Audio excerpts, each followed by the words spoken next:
on Pandora's rationality as featured in The Map is Indestructible. If truth is theoretically knowable but not practically, the black hole must be filled, and nothing will stop us from trying. First point. As discussed with Samuel Barnes on Truth Organizes Values, the dream of the Enlightenment could be presented as the conviction that there was only one internally consistent system, meaning that coherence of a worldview would necessarily correlate with its correspondence to reality. Unfortunately, it turns out that a system can theoretically be utterly coherent and non-contradictory and yet nevertheless not correspond with reality itself. This being the case, there is no necessary reason why there cannot be an infinite multiplication of C-word theories, nor why information warfare cannot convince us of practically anything. And to see what I mean by C-word, please check out the link to the Substack and Medium in the description. I have to use that phrase C-word because I've had videos flagged before, even though I'm critiquing the C-word. But anyway. If there was only one internally consistent system which corresponded with reality, then both C-word thinking and propaganda would be much more bound and stoppable by rationality. Instead, it turns out that rationality is mainly in the business of coherence versus correspondence, and thus rationality can make the problem worse. There are no guarantees. Point 2. Charles Taylor in The Secular Age discusses how secularism paradoxically calls the radical multiplication of religious beliefs, even though most people assume secularism would eliminate religion from the world. James K. Smith also discusses this point. Indeed, there has been a Nova effect like Dr. Taylor describes, but I believe religion is just part of what is multiplied radically more fundamentally, and that would be internally consistent systems in general. Religions are indeed internally consistent systems, but so are ideologies, philosophies, and the C-word. Secularism hoped coherence and correspondence correlated, but when secularism rose to power, it found itself only unleashing coherence. Point 3. There are numerous ways a system can be internally consistent and yet not correspond with reality. For example, I could arrange 100 true facts in a way that ultimately suggests something false, and yet each fact unto itself will be true and won't necessarily contradict with one another. Also, if the truth of a situation entails 1,000 facts, I could just discuss 800 facts and thus discuss all truth without discussing the truth. In this way, it's possible to never speak of anything false and yet still not correspond with reality. Also, many religions entail no contradictions in their core tenets, and I would submit that C-words like the Q one also don't ascribe to any premises that must be false.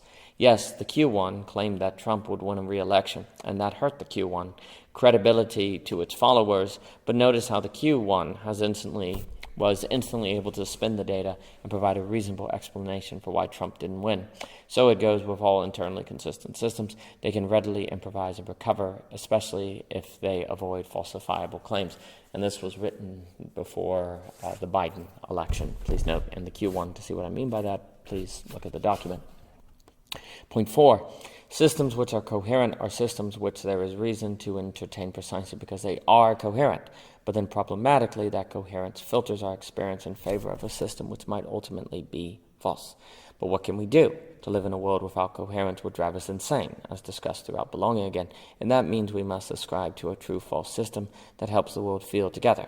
We're caught taking a risk that, if the risk doesn't work out in our favor, we may not have the capacity to tell the risk has worked against us, our experience so filtered by coherence. The death of God, point 7. The death of God unleashed countless internally consistent systems upon the world. It seems rationality turned out to be a Pandora's box that God kept closed. Point 6. Rationality could never save us from the problem of internally consistent systems, though we didn't mind killing God, believing it would eliminate all ideologies except the truth. As it turns out, far from solving the problem, rationality made the problem possible, for rationality is what gives us the capacity to establish coherence, not correspondence. Correspondence seems possible thanks to experience, which we can then translate into rationality. But rationality divided from experience is a force that greatly worsens the problem. And in a world where today we are all heads on sticks, disembodied, always on screens, experience is weak. Unfortunately, as Max Horkheimer and Theodore W. Adorno discuss, this plays into the hands of totalitarianism, for all they need to do is create an internally consistent ideology in their favor, and there will never be any hope that rationality could correspond with a truth that undermines what they consistently establish. When God was alive, per se, then rationality was always trying to conform to its belief in God. But now rationality finds itself trying to conform to something and yet doesn't know what to conform to. Worse yet, rationality doesn't really have the ability to determine what it should conform to, only find coherence relative to whatever it is directed toward. But this is very problematic because we can easily make something false coherent, and so if the true isn't the rational and rationality is incapable of determining what is truth and relative to what coherence ought to be established, then rationality is unbound to make everything coherent. When God died, rationality was unbound, and coherence was loosened upon the world. When we can determine truth, or think we can at least, we have a standard to which to conform rationality and make it correspond and cohere accordingly. For rationality not to be a force of terror, as described by thinkers from Hume to Adorno, we need the 3 C's, we might say, conformity, correspondence, and coherence. Since rationality can never entirely conform to God, since God is transcendent, it is not the case that conformity and correspondence are necessarily identical. But rationality must still be trying to conform to God best it can, as it increases correspondence along the way. So it goes with any ultimate truth claim. The map can never be the territory, but rationality can still try to conform the map to the territory best it can, increasing correspondence and coherence accordingly. At absolute conformity and correspondence practically become identical, but arguably we can never reach that point, and so conformity and correspondence must always maintain distinction in our minds. With the death of God went the possibility for a meaningful distinction between conformity and correspondence. Now the two are synonyms, for even if there are ultimate truths, we cannot know them with social support or provide ourselves reason to think we know them. Thus, we must try to correspond with a reality that we struggle to access because we are locked in our subjectivity, and so we can't be sure if we ever correspond. And faced with the resulting anxiety, we've all naturally put our focus on coherence, but that means we've all contributed to unbinding rationality, and so we find ourselves overwhelmed by C-words and madness. When we believed in the Bible, for example, we believed there was a God who tried to communicate with us from outside subjectivity, objectively, quote-unquote. And even if we still had to interpret what God said, we still believed in the possibility of making our minds correspond with reality. No, we could never totally conform with God, for we aren't God, but we could at least try and always hold our hopefully corresponding rationalities with an open hand, seeing as it's always possible for God to do a new thing.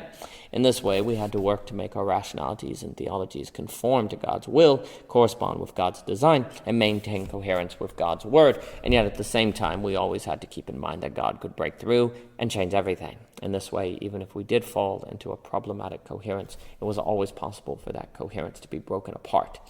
But not now. When God died, rationality was unleashed to create as many models of coherence as it could, and so we have indeed undergone Taylor's Nova effect, which has meant religions have multiplied, but so too have all internally consistent systems, and rationality shows no signs of stopping. As argued in the problem of internally consistent systems, it is possible, though, that internally consistent systems are undergoing inflation and losing their stickiness, their ability to compel us. Is that our only hope? Perhaps so. The 3 C's, conformity, correspondence, and coherence, keep rationality from becoming a force of terror and existential anxiety. 2 out of 3 won't cut it.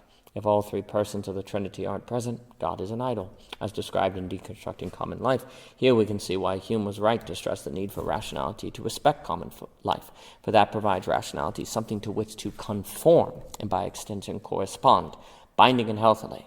Where rationality cannot conform and correspond, though, Hume was right to warn that philosophy becomes bad philosophy, a force of destruction. Can we believe in rationality anymore? If there is no truth, what else can rationality do but find coherence? And to the trauma of God dying, perhaps overcompensating in the direction of coherence was a natural response of rationality. When that rationality was told the truth it always ascribed to was never really there, then rationality forsook entirely the effort to find correspondence and conformity, and instead went hard in the direction of coherence while telling itself that coherence was correspondence, that the true was the rational. Then rationality couldn't be hurt again. Point 7.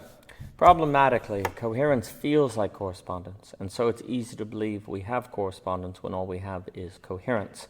In this way, feelings work against us as we descend into an abyss, a pitch and risk, as described throughout The Conflict of Mind by O.G. Rose.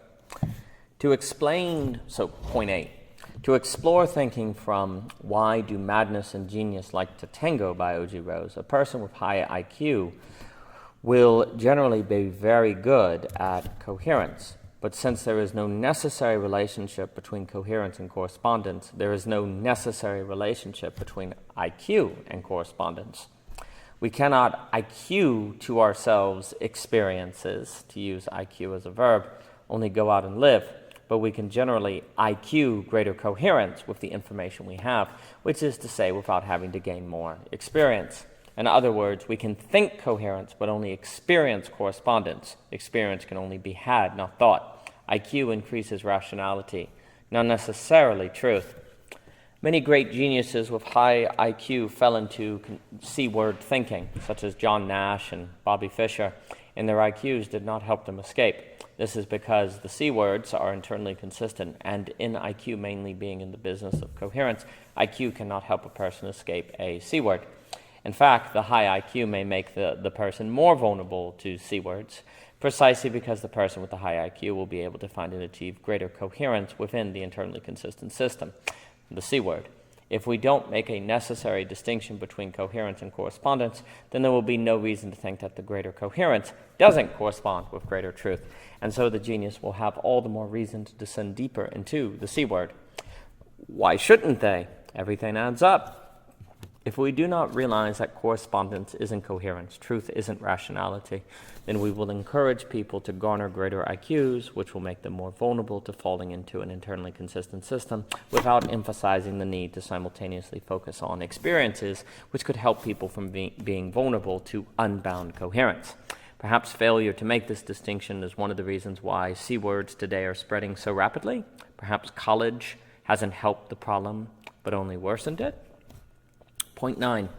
How then do we evaluate values according to other values that themselves must be evaluated?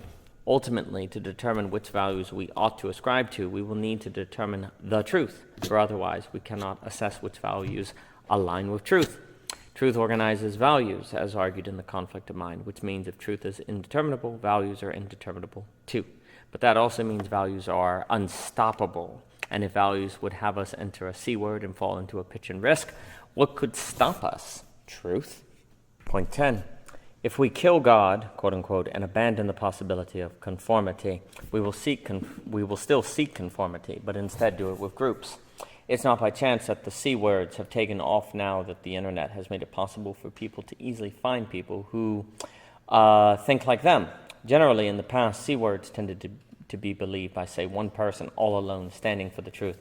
And it was just a matter of probability that the person wouldn't encounter anyone else in the village who shared the same fringe views.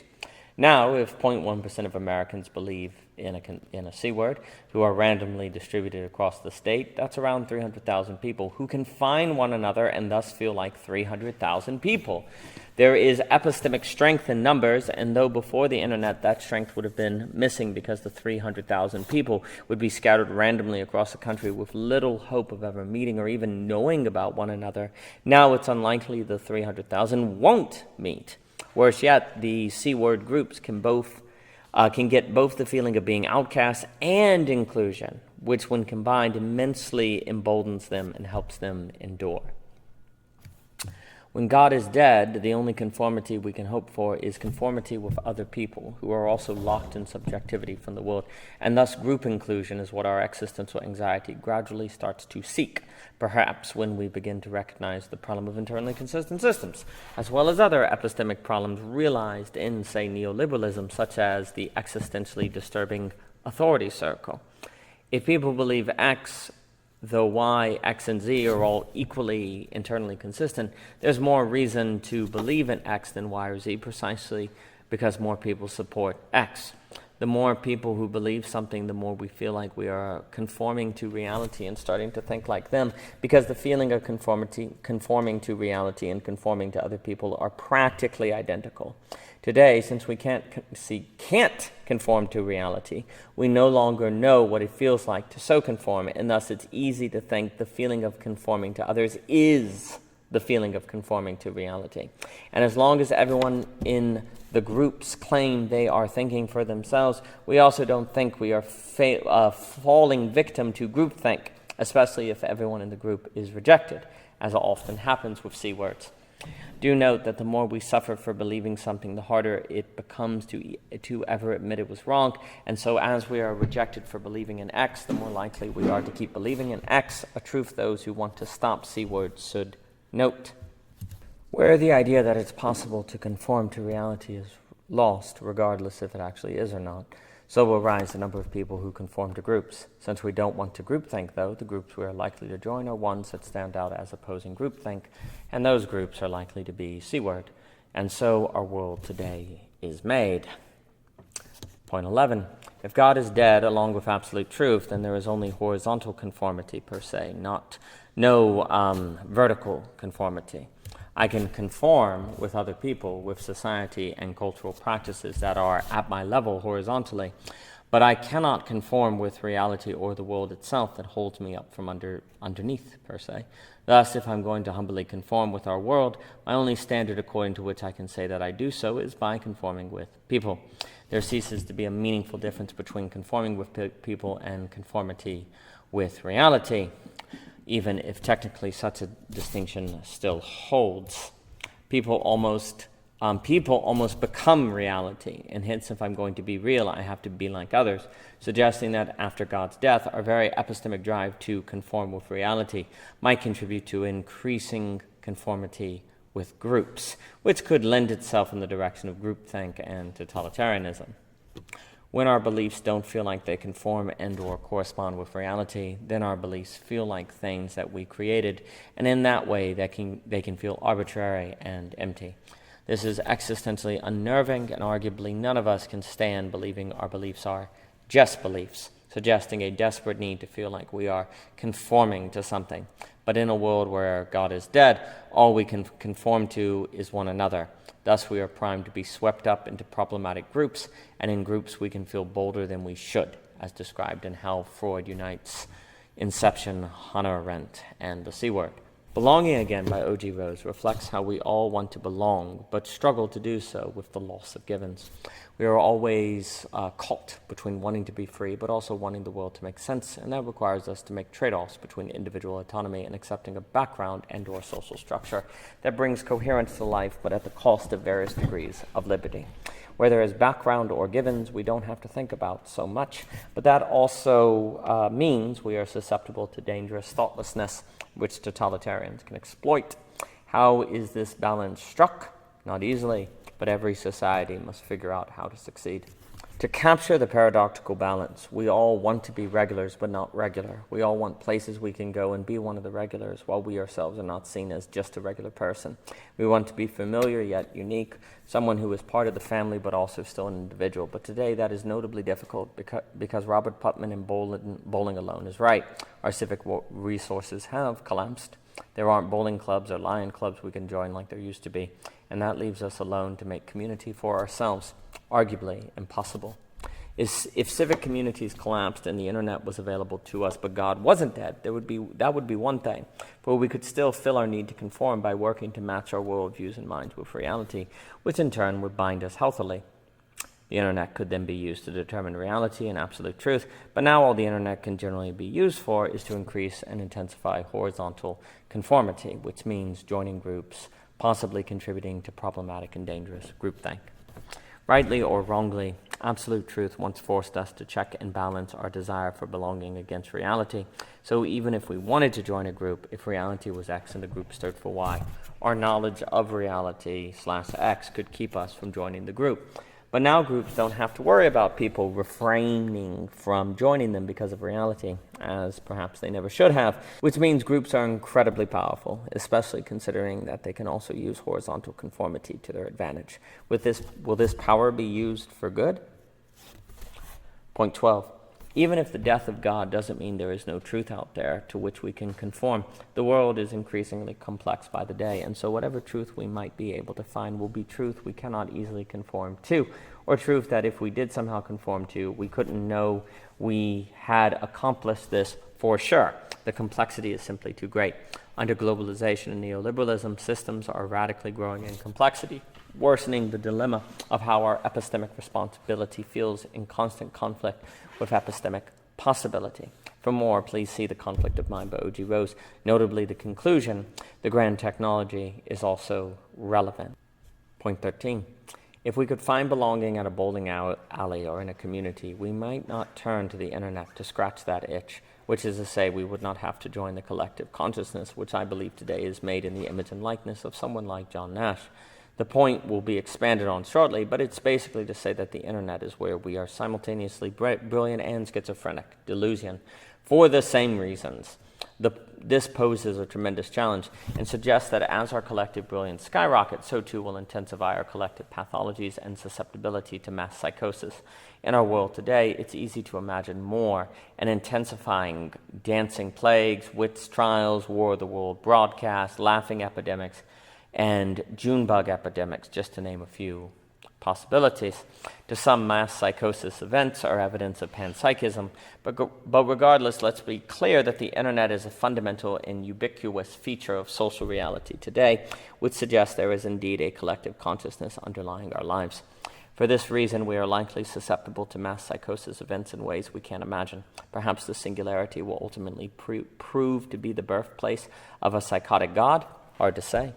The more civic resources efface and fade, the more we could turn to the internet to find belonging, and this will make the resulting collective consciousness all the stronger.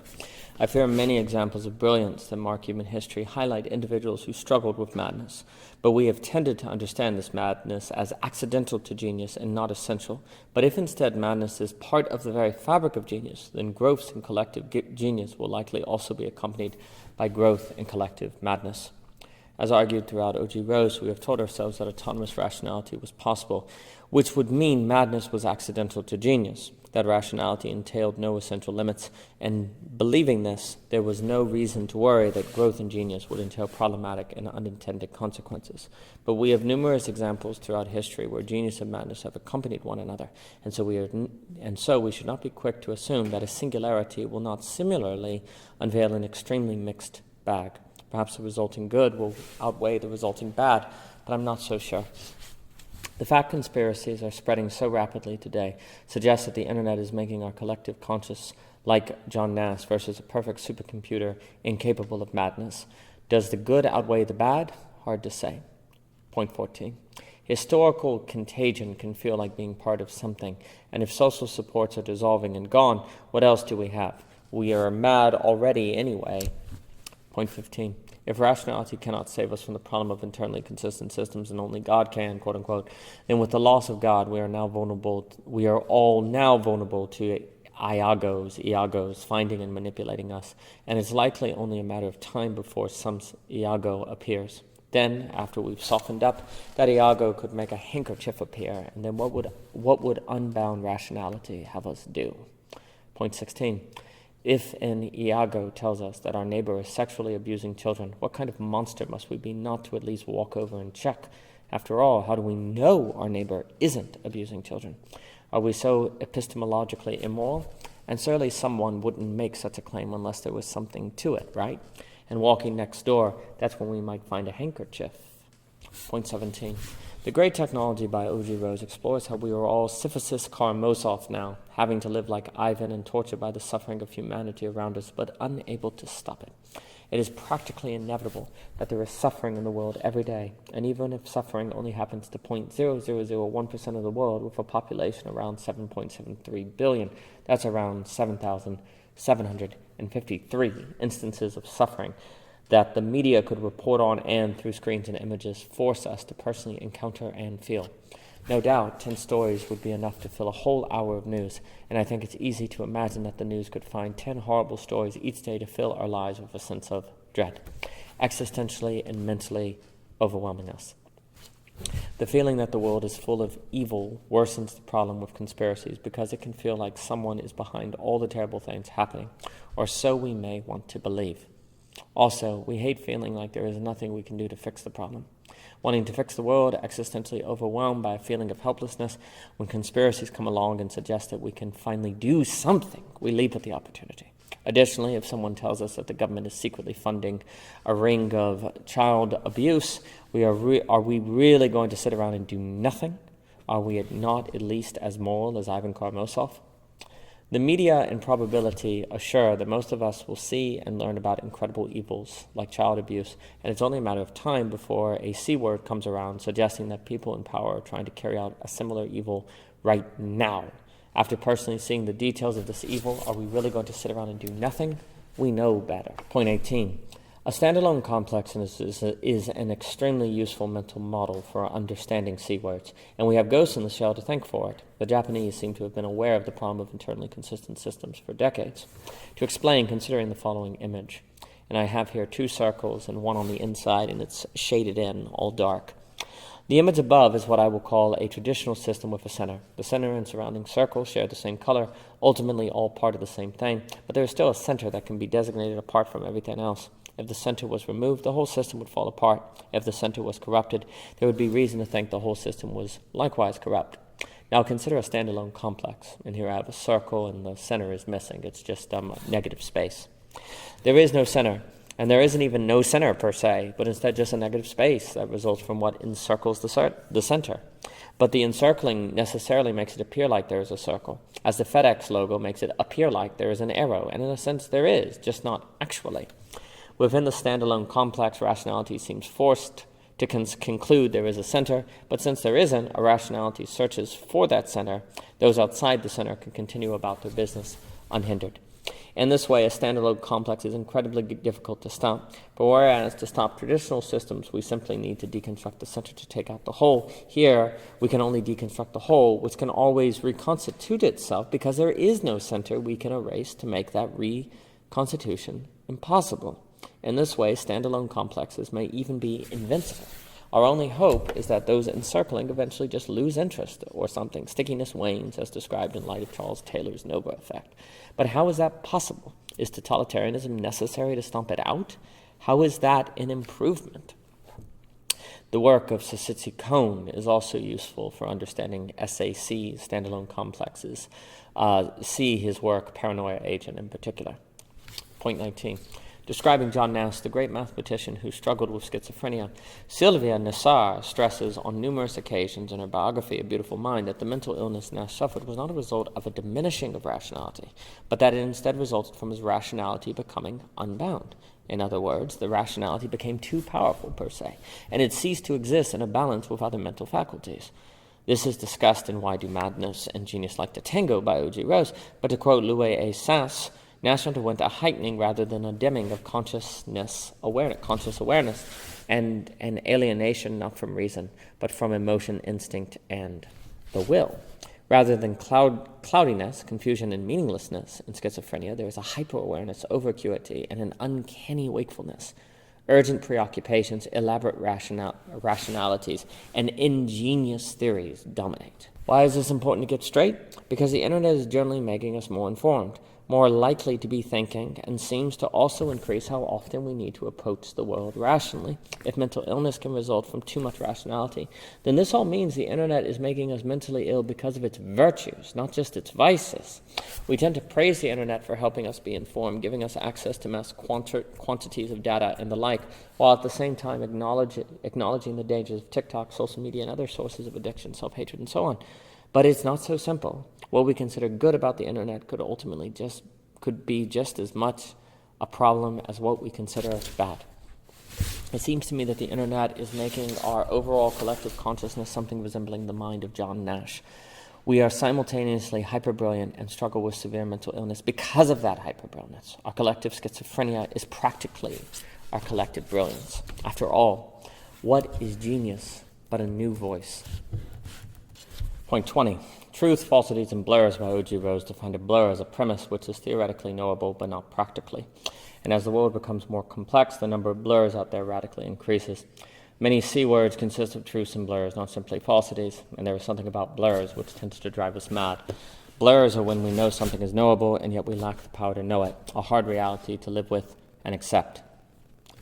Point 21. Inspired by Eric Job, how Freud unites inception, coherent, and C words by O.G. Rose, argued that group psychology is identical with dream psychology, and dream psychology is identical with movie psychology. For Freud, dreams are when our subconscious desires manifest and are released, which is to say dreams are when we can release ourselves. If this is the case, it is in groups that we can feel released and like we can do anything. After all, we feel like we're in a movie. Is this good or bad? It depends. When civic resources were vaster, we could find community and groups that were tied to the communities in which they were situated, and those communities could bind the groups in healthy ways. Now, though, groups are online and can be unattached to any specific communities. As a result, the feeling that members can do anything they want can be more unleashed. And if the members think there is a global C word trying to take down America, then they will, by extension, feel like they can stop it and moreover should. As already mentioned, in the past it tended to be isolated individuals who ascribed to C words, so even if they thought there was a global C word working against America, they wouldn't necessarily feel like they could do anything about it. Now, though, C words are finding groups in which they can feel like they are in a movie and capable of anything, and believing the world hangs in the balance. What shouldn't they try to do, especially if their group is a standalone complex and practically invincible? Point 22. The authority circle. The dilemma that we need authorities we have reason not to trust in order to determine what to think is an inescapable dilemma that can forever fuel C-word thinking. But if institutions had not undergone the legitimization crisis, at least as described by Habermas, perhaps C-word thinking would be bound. But how can any institution maintain legitimacy in a world with the internet? 23. Instead of 1984 Brave New World, Kafka's The Trial. Point 24. The work of Dr. Zach Stein is relevant here, who is an expert on information warfare and propaganda, both of which contribute to C-word thinking. According to Dr. Stein, we are entering an age where the weapons of mass information warfare are so strong that they are the equivalent of nukes. If nations don't agree to simply not use them, we will destroy ourselves. Dr. Stein warns that we are causing mass and widespread insanity, which might sound strange until we understand that insanity is the inability to identify reality. And suddenly it's clear the label applies. Stein warns that information warfare is basically always happening, but today the impacts are so constant and powerful that it's nearly impossible to remember what life was like before constant information warfare. Stein also makes the point that our leaders are just as susceptible as we are to information warfare, so it is not the case that we can trust that our leaders have the situation under control and will handle this technology in a way to avoid its negative influences. If the information is driving us insane, it is also driving our leaders mad. Yes, perhaps nukes drive our leaders crazy with pressure, but that kind of crazy is very different from an insanity that robs from our leaders the ability to tell truth from falsity. Dr. Stein suggests that telling the difference between education and propaganda is extremely difficult, and in his discussion with Jim Rutt, Dr. Stein traces out some insightful characteristics of an educational program compared to a propagandist program. For me, the discussion suggested that perhaps the only education we can rely on is a philosophical education, mainly learning how to think, because it almost seems like all other topics would inevitably fall back onto relying on authority, thus the dilemma of the authority circle, and thus make us susceptible to propaganda. The work of O.G. Rose indeed suggests that philosophical thinking is primary in a good education, the ability to think between subjects versus focus on a subject per se, and I think this is an implication of Dr. Stein's work, which connects with the social coordination mechanism discussed in Belonging Again, Part 2. The difference between education and propaganda for Dr. Stein is a matter of structure, not truth, a key point. We often think that X is propaganda if it is false, and people claim we should believe it, but then that means propaganda is always something that other people do, because the definition, we must think we believe in the truth, otherwise we wouldn't think like we did. By extension, this also makes us immune to believing in propaganda or spreading it, and so everyone can go around spreading and participating in propaganda, all while they think they are fighting propaganda with truth. It never occurs to them that we can spread propaganda by spreading truth, if the structure of the information is wrong, as Dr. Stein describes with Jim Rutt. Some examples of structural problems: there's a power hierarchy involved that the teacher wants to maintain with the student versus bring the student to the teacher's level, if the facts are arranged in a way that is entirely factual and yet misleading, and so on. Stein illuminates how propaganda wants to maintain the asymmetrical information gap between people versus erase it, as education should seek to do. It would seem to me that C words basically require asymmetrical gaps for people to explore and investigate C words precisely because they feel like there is a gap that is being maintained between them and the truth. If this is the case, in our age of information warfare is one where asymmetrical gaps are created, multiplied, and spread, then this is an age that will likely continue to be an age troubled by C words. If we believe there is a God who is active in history and ultimately in control, the incentive to worry about C words might be lower. If God is dead, though, how can the world run? Generally, our world can seem to believe in rationality but not truth, and yet rationality is impossible without truth. And that just means we end up operating according to a truth we don't realize is present in the background, and that truth just happens to reflect the socioeconomic order, institutional structures, and so on of the day. In America, that generally means our rationality is shaped and organized as itself by neoliberalism, for good and for bad. Philosophy should train us to realize that the true isn't the rational, and that what we believe is true determines what is rational. Unfortunately, that means we can act rationally and still be wrong. Thus, philosophers try to think beyond their rationality and the coherence their rationality presents them with to see the world past their worldview per se. Now, we can never escape a worldview, and even if we saw the world, we couldn't know for sure that we did, considering Gödel, but the philosopher still knows we must try. There is a nobility in the doomed effort, and democracy is certainly doomed when citizens don't participate in that effort.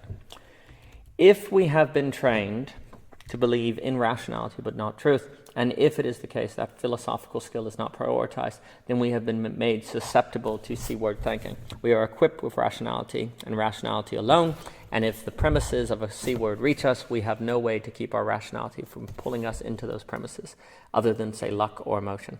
To stress the point, if a pitch and risk comes our way, our rationality will easily pull us into it, and once we cross the event horizon of that black hole per se, what can we do? Tragically, a world that doesn't make a meaningful distinction between true and rationality is a world that's necessary efforts for coherence cannot be paired with correspondence. Point 27. Every rationality is a rationality relative to a truth, and that means every rationality is prone to tribalism, suggesting the desperate need for an ascent to greater truth as distinct from rationality. Rationality, in being primarily in the business of coherence, is in the business of walling us into a system that we never look outside of or beyond. Once we achieve an internally consistent system or fixed belief, as C.S. Peirce discusses, rationality just wants to keep us being as we are. Why? 4 reasons come to mind. A. Once we achieve the existential stability of a belief we can believe in, which feels given, all venturing outside our system into difference, new ideas, diversity, and the like can do is ruin our existential stability. Learning ultimate truth seems impossible for finite beings, so when we learn, we are mostly in the business of gaining sufficient reason to believe something, not absolute certainty. Once an internally consistent system provides us with a sense of sufficient reason, considering how difficult finding an internally consistent system can be, our brains will fight tooth and claw to keep it. Point B, we are alive right now, so if the brain can convince us to stay in our current state, there's a good chance we'll keep being alive. On this point, the brain can favor being versus becoming in general, because if we can keep being as we currently are, then we'll keep being alive. The brain does not like risk. If we're alive now, why not just maintain our current state? What can becoming give us? C. An internally consistent system is a strong foundation for a communal identity, and where there is a community that cares for us, there is protection, access to resources, and acceptance. To question the communal foundation is to not only risk losing all this, but to transform friends into enemies who use their resources against us. In general, we risk numerous relationships when we see what is beyond the walls of our systems, and if René Girard is right about how a massive percent of our identities is a result of memetics, then to lose our relationships would be for us to lose our role models, which is to say our models for determining our roles and how we should act, setting us up for great confusion and existential anxiety. We need a truth to organize our values, as discussed in the conflict of mind, but whenever we believe something by ourselves, our strength in that belief wanes profoundly, similar to how our liking of a movie falls if everyone around us dislikes us. Points explored profoundly in The Origin of Envy and Narcissism by the Psych Reviews. Considering this, to look beyond our system is to not only risk our standard for organizing our lives, but it is also to set ourselves up to have to believe in a truth that will receive little, if any, social support to maintain and strengthen. Finally, if René Girard is right about the critical role of the scapegoat in the formation of society, to question our system might be for us to set ourselves up to be used as a scapegoat. Point D, thinking about the truth uses up a lot of energy, and the brain likes saving energy. Furthermore, why use up so much energy for such a risk to achieve a goal we cannot even know we achieved if we did, because certainty is impossible. Reviewing these points, perhaps we can't be upset with our brains for naturally seeking to preserve and maintain our internally consistent system. It's not crazy, after all. However, this perhaps wise and practical tendency of the brain also makes us all vulnerable to fall into C-words, cults, and the like. Indeed, the brain is a frenemy. Point 28. Numerous popular shows over the last 2 decades have all had a game in the title. Hunger Games, Game of Thrones, Squid Games. What does this say about us? Do we resonate with stories that suggest life is a game, and worse yet, a game we are losing? After the death of God, perhaps it's natural to think of everything as ultimately arbitrary and thus little better than a game. If this is the case, then we're already primed to treat life like a game, and so when a C word comes along that takes the game of life to the next level, gamifying everything, we're ready. After all, most of us grew up on video games. We know what to do. Point 29. The incredible piece by Reed Besselwick, called A Game Designer's Analysis of the Q word, Playing with Reality, is extremely useful for understanding how C words form, work, and sustain themselves. I will not recite all the arguments here. Please go read the masterpiece for yourself, but I will highlight a section. The writer has designed a game, and the game is being tested. It is a puzzle game, and the players are trying to escape a room. They notice something on the ground. The author writes, Aphinia, the tendency to perceive a connection or meaningful pattern between unrelated or random things, such as objects or ideas. As the participants started searching for the hidden object, on the dirt floor were little random scraps of wood. How could that be a problem? It was a problem because these pieces made the shape of a perfect arrow now pointing at a blank wall. It was uncanny. It had to be a clue. The investigators stopped and stared at the wall and were determined to figure out what the clue meant, and that they were not going to one step further until they did. The whole game was derailed. Then it got worse. Since there obviously was no clue there, the group decided the clue they were looking for was in the wall. The collection of ordinary tools they found conveniently laying around seemed to enforce their conclusion that this was the correct direction. The arrow was pointing to the clue, and the tools were how they would get it. How obvious could it be? I stared in horror because it all fit so well. It was better and more obvious than the clue I had hidden. I could see it. It was all random chance, but I could see the connection that had been made were all completely logical. I had a crude backup plan and used it quickly before these well-meaning players started tearing apart the basement wall with crowbars looking for clues that did not exist.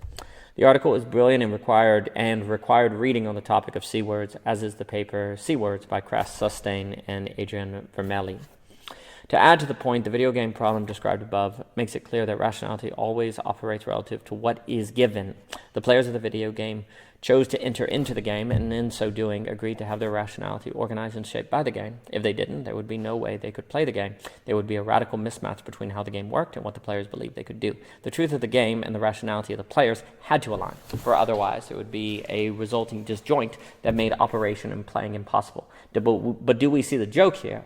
What would have saved the players from searching a wall needlessly would have been a breakdown of their rationality. And why in the world would the players even believe they needed that? It seems impossible, outside the scope of the thinkable. And that means they were trapped, like made in abyss. Only a change in the truth beneath their rationality could have saved them. And that would have required the game designers to change something and imagine that he could not, that God was dead with miracles. Alternatively, the players could have been saved by an act of non-rationality, but they had no reason to think they needed non-rationality. After all, the arrow on the ground was clear. On further evidence on how rationality is itself within frameworks, inframed like Illich's infleshed, please see FFX was finally broken after 20 years by speedrunners, and the history of Chrono Trigger's most broken glitches. Speedrunning explained. What we witness in these videos is brilliance. Perhaps this video game scenario makes the possible disjoint between truth and rationality clear, but the same point applies to ideologies and worldviews just as easily. The issue is that we don't usually realize we are in a game and or a map per se, though perhaps this is changing, as this work has suggested, which is to say we are in a worldview. Like the gamers who chose to play the puzzle game, we make a similar choice when we step into and or absorb an ideology. We agree to have our rationality founded and organized by that system. And that means we are always at risk of being trapped. Try to stay awake. Point 30. To be right about a C word can be to have our epistemological and rational capacities compromised. Lorenzo points out the dopamine release is just too great. To enter into a C word and prove victories is to easily never escape C word thinking. If taking the pitch and risk proves wise, the pitch and risk can prove fatal. Perhaps this is exactly what those in power know, and they use this truth to make themselves unstoppable. How can we be sure they don't? Point 31. Lorenzo brilliantly suggests that skin in the game is a way we can stop C words, which is to say that people won't be so quick to join C words if they must put money on the line and bet they are right. When the rest of the population sees how unwilling people are to put their money on their beliefs, that will dramatically impact how readily the beliefs can spread. Loss aversion is the only thing stronger than self-deception, Lorenzo says, a reason for hope. For more of The Map is Indestructible, please see the playlist. You can now find the book on Amazon. All purchases and reviews are deeply appreciated. And thank you so much for your time.